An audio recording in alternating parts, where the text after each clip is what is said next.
Hi guys, and welcome to video number 6 of my How to Crochet for Beginners tutorials. Today I'm just going to be teaching you the slip stitch, so it won't take long. It is very easy, but you will find that most crochet projects probably will call for a slip stitch at some point.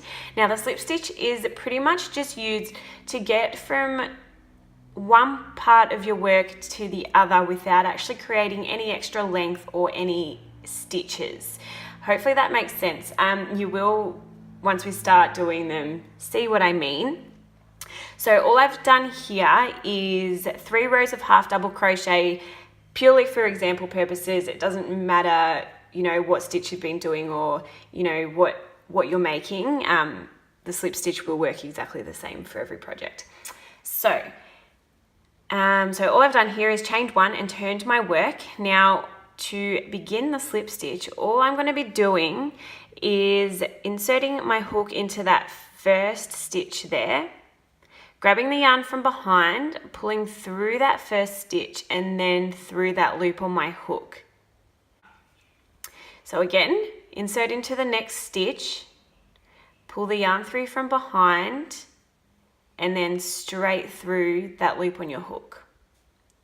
Again, insert into that next stitch, pull that yarn through from behind and pull straight through that loop on your hook.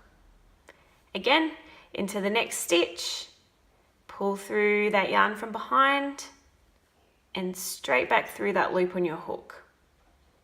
I'll show you one more time. So just insert into that next stitch, pull that yarn through from behind and then pull straight through that loop on your hook.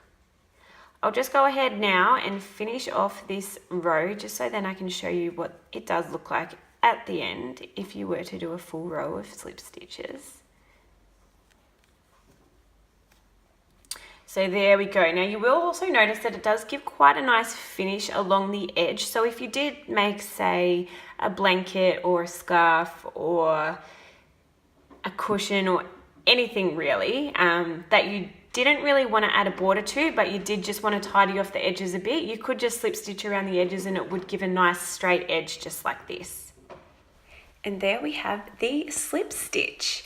If you liked this video, please don't forget to give me a thumbs up, and if you'd like to be notified of my future videos, hit that subscribe button. Thanks guys.